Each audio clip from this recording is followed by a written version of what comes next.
Manheru akanaka kuri sei? Ndiri kuteerera zvauri kutaura zvese maerano neoutcome yanonyoka mumabhunu nei zvese. Chaunofanira kunzwisisa nchokuti mazimbosi ese aunoona ari kuSouth Africa, vazhinji vacho havana mapepa. Vazhinji vacho hapana kana nebepa kana one. Mabepa avanawo ndeeforgery. And in the same time, the demonstration was not well organized kuti yaifanira isina kuitika pakati pevhiki, yaita pakati peSondo vanhu vasingaendi kubasa. Sometimes you could find that might be, but mainly hakuso kuti mazimbo. In Zimbabwe, you understand the politics dzeZimbabwe. Politics dzeZimbabwe, it's death or alive. So sometimes if you are following politics dzeZimbabwe, ukatadza kudziteerera zvakanaka unogona kufa usina kuachivha zvaunoda. Plus in the same time unofanira kunzwisisa kuti ZANU-PF is ZANU-PF. That one is a strong entity when it comes to rigging. Zvinhu zvese zvechida kuitika. So if you look at, that's why you want to even nchero kaenda kuna vanhu kaenda, ndasaka nchiona ZANU-PF ichitsvaga kuna Chamisa kuti where is Chamisa? Uripi? Havana chavanotsvaga, vanotsvaga kuti dai munhu wakachamisa asumudza musoro, vaone kuti vangaita sei naye.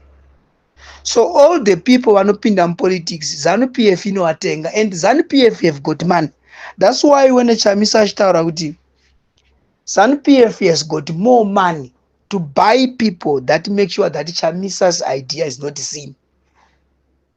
And it is very difficult for, you cannot have people with ZANU-PF or people maZimbabwean angakusapota asingaoni why Chamisa asingabudi on public, why Chamisa akasiyana neCC, why Chamisa akafamba navanhu kunosvika panguva yekunovhota akanosvika uzoona kuti vanhu vanawo wese hapana kana one ari kumuteverera. Chero iwe ukataura uchaona kuti you are very clear on whatever you want to say, and you try by all means to make things become public consumption yokuti munhu wese anonzwisisa kuti zviri kufamba sei. Ndosaka ndichiona iswamwe tichiti the only person who understand the politics eZimbabwe ndiChamisa. The rest they haven't.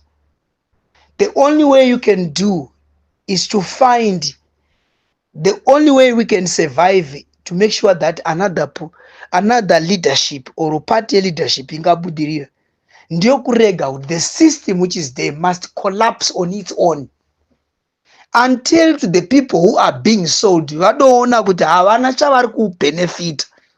Unoona zvafana maticha mazhinji chedu vanoona vese vari kurarama muZimbabwe, munhu wese ari kuZimbabwe vari kurarama necorruption. Vazhinji vacho vese vari kurarama necorruption. And ZANU-PF inozvinzwisisa izvozvo kuti vanhu vari kurarama necorruption. So people are being infiltrated kuti vapinde vaite zvese zvine zvichionekwa. So by the end of the day, you cannot say we need to let ZANU-PF or the system to collapse on its own. That on its own, the international outside is the one which is supposed to assist in terms to make sure that there's nothing. You cannot talk of an ANC. ANC matsotsi. All of the people in the ANC, they support ZANU-PF because the system is ZANU-PF. It makes ANC to grow well. System is ZANU-PF. It makes Mozambique to become those people in power to remain in power. And so the countries that are left is South Africa and Mozambique. Those are the countries that are left, which usually initiate the system as ZANU-PF. So by the end of the day, it's all about that. So that's what is happening. No, there's nothing that you can do. That's why we are saying kuti chero kanza munhu anobuda kuZANU-PF achiti hana basa namunanga kumunhu iye anonyepa. Even chero kanza munhu anoti ZANU-PF it's ZANU-PF. Haina munhu unobva kwairi akauya akaita chinhu chakanaka kwaanenge aenda. There is only people who are bought to make sure that a new system is not being implemented, it is down to fall. So if you can understand such type of things, that makes you to understand which the only strategy that Chamisa has is the only strategy which is going to bring change in Zimbabwe. What is the strategy? The ambiguity. Making sure that the system itself goes to its name. Then from there you can talk of new system can come up.